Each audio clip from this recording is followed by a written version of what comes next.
Hello! Welcome back sa aking YouTube channel. It's me, JB Vasquez, at muli na naman akong nagbabalik sa inyo dahil matagal akong hindi nakapag-vlog, di ba?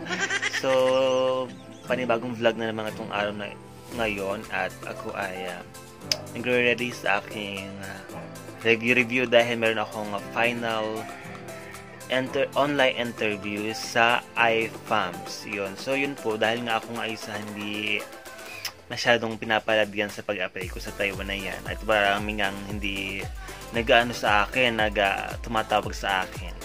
Ay di, ayun, sa Qatar ako nag-apply. Doon ako nag-apply sa iFAMS. So, pinakita ako na online, hiring yung visual merchandising. So, yun nga ang aking work nung aking mga nakarang taon, nung aking BM ako. Sales associate ako at nagbi-visual din sa isang mall. So, yun ang in-applyan ko para naman madali akong matanggap. So, yun na nga, agad ako ay natanggap sa final interview. So, sa final interview, yun ngayon, araw na po ito ngayon. Ngayon po ay February 10. Yun, 1 PM daw ang aming interview mamaya. Kaya ako ngayon ay nagre-ready for visual merchandising. So, yun.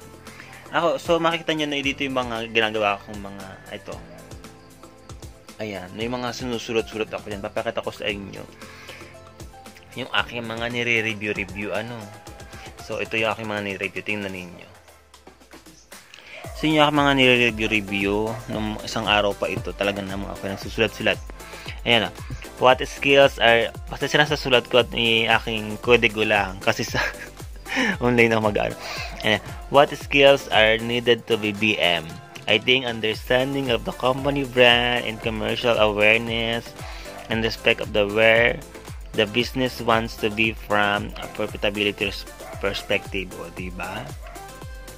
So ito dapat yung malaman ng isang visual merchandiser, na dapat alam nila yung KPIs o yung Key Performance Indicator. Yun yung products ranking report, specs, planograms, coordination photos, dressing mannequin, window display, yung mga ganyan. So may ito kasi sa MHL siya yan napapasukan ko. Yan yung mga yung kanilang pag-aari. Starbucks, Mother Care, Next, Victoria's Secret, Bath & Body, Claire's, Boots, marami pang iba, hindi ko pa makita dyan. Kasi nga, at ang papasukan ko ay visual merchandising sa H&M. Yan. H&M Start, Women's Only, H&M and Constant Brand, at the Met Gala, Haynes & Moritz po ang H&M. Haynes & Moritz, yan. Founded in Sweden 1947. So, sa visual merchandising, kailangan alam mo din to.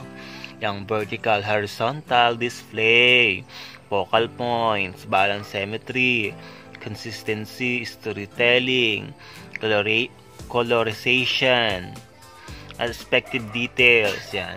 And tsaka naman before you start the merchandise, dapat organize, plan, prepare, test, analyze, yan. And what is the visual merchandiser?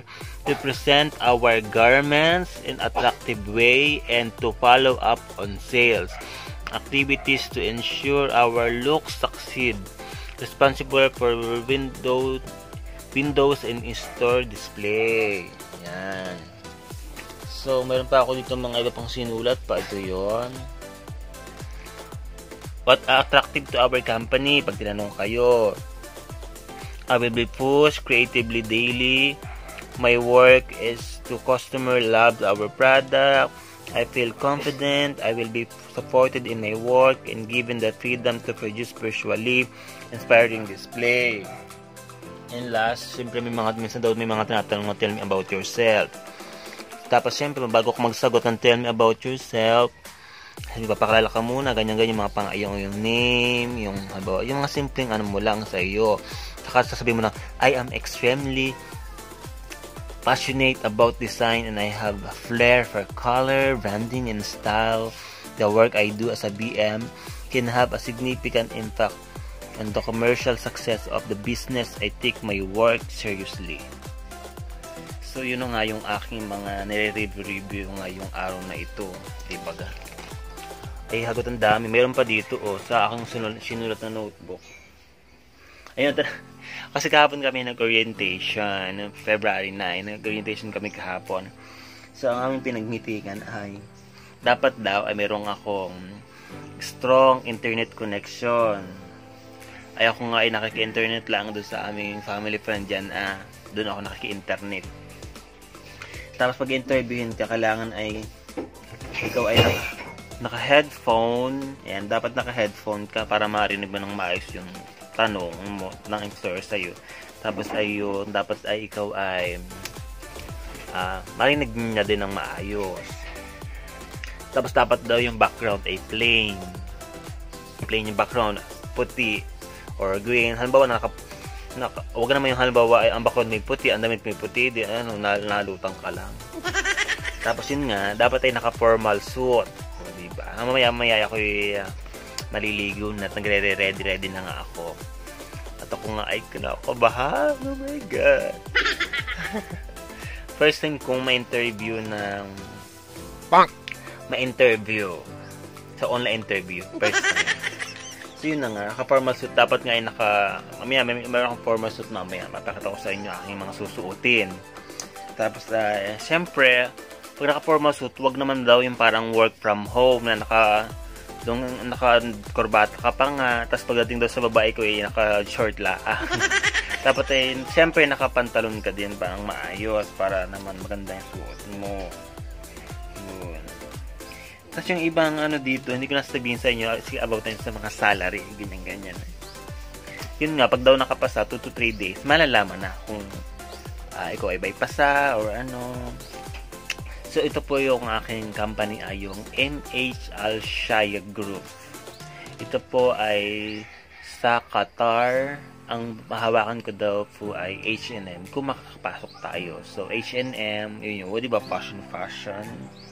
So, ang MH Al Shaya Group, yun yung may hawak ng mga Starbucks, Victoria's Secret, yun, mga ganon. Mother Care, Next, MAC, kung ano, Bath and Body Works. So, yun po yung may mga niya.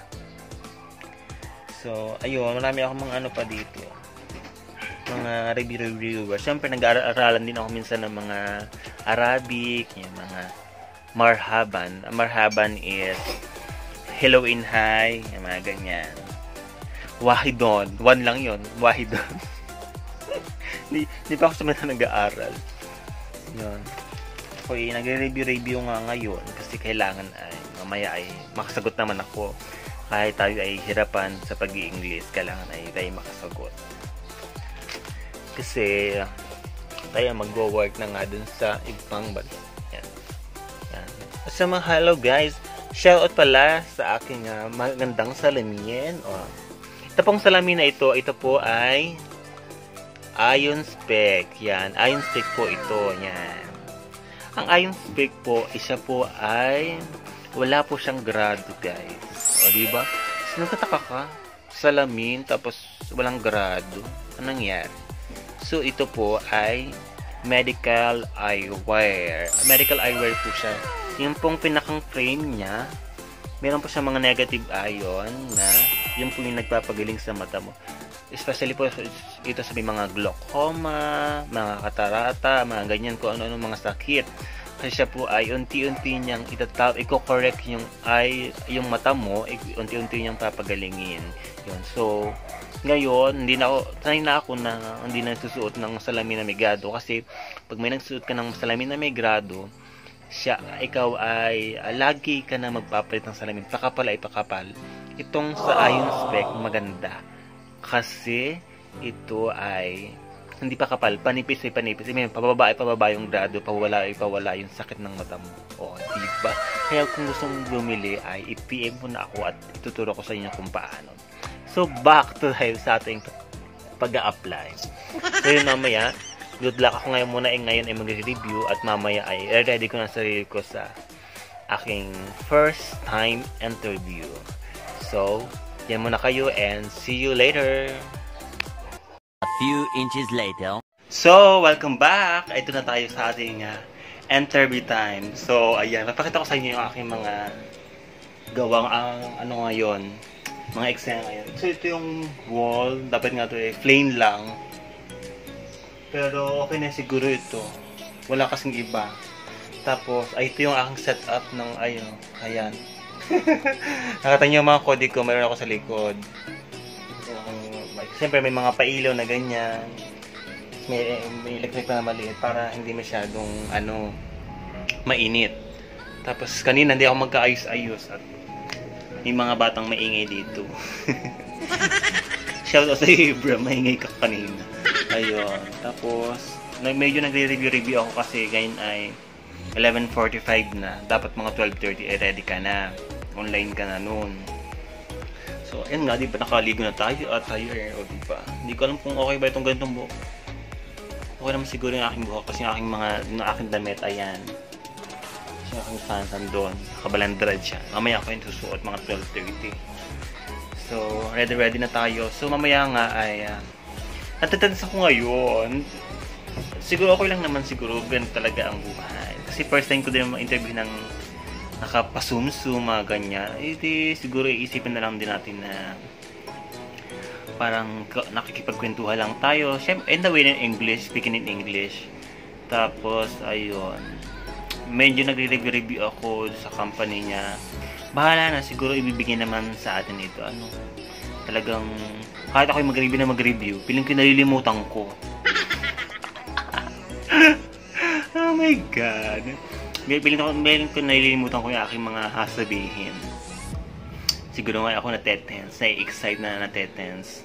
Ay bahala na itong mga kode ko sa likod. Ay, yun. Pwede namang kunting silyap at yun, malalaman mo na yung mga sagot. So mamaya pati, hindi ko na rin nabibideo sa inyo yung mga mangyayari sa aking interview habang ini-interview ako. Kasi,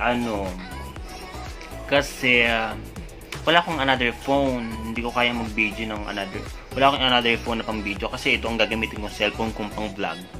Yung aking interview. So, yun. Hindi ko mapapakita sa inyo yung paano pa interviewin. Baka yung pag-English ko. Ay, huwag mo nyo nang tingnan. Baka na mo tayo English Carabao. Pasok na rin. So, good luck at see you later sa aking pagbibihis. So, let's go! Ropa mail. So, andito na tayo ngayon sa ating final interview. Kailangan tanggalin natin ang ating iron spec gloss. Ayan. So, andito na tayo sa ating final interview. Ayan. Ito na po yung aking suot. Diba? Very formal lang tayo ngayon. Ayan. Ito na yung ating final interview. So, let's go! Good luck sa akin! Bye-bye!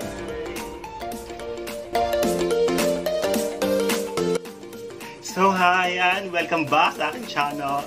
And after how many hours? 12:30 kasi kami nagsimula kanina. So, alas 5 na. Alas 5 ako natapos. Bali, 8 minutes yung interview sa akin. Yes! Babae po yun ang interview. Parang Indiano na hindi ko maintindihan na parang Arabic. So, ganun naman siguro ang nila. Tapos yun, maraming tinanong. Oh my God, siguro mga 5 question. And talaga napalabas yung ating Englishan. And talaga naman, sobra akong trabaho. Sana tayo makapasta. And see you in another day. Kasi 2 to 3 days na malalaman kung pasado ko hindi. Pero sana naman, okay naman yung aking nasagot. Sagot ko lahat ng mga hinihiling nila. And tense ako. Naguto. May ilang oras ako naghihintay na nakatalikod ko. So ayan, sana good luck at sana ayoko matanggap si H&M kasi talagang pinagmalaki ko. Binenta ko yung sarili ko doon sa employer para lang kayo matanggap. So bye-bye. See you sa ating kung tutay ka pala rin. Ay, sana okay. Bye-bye!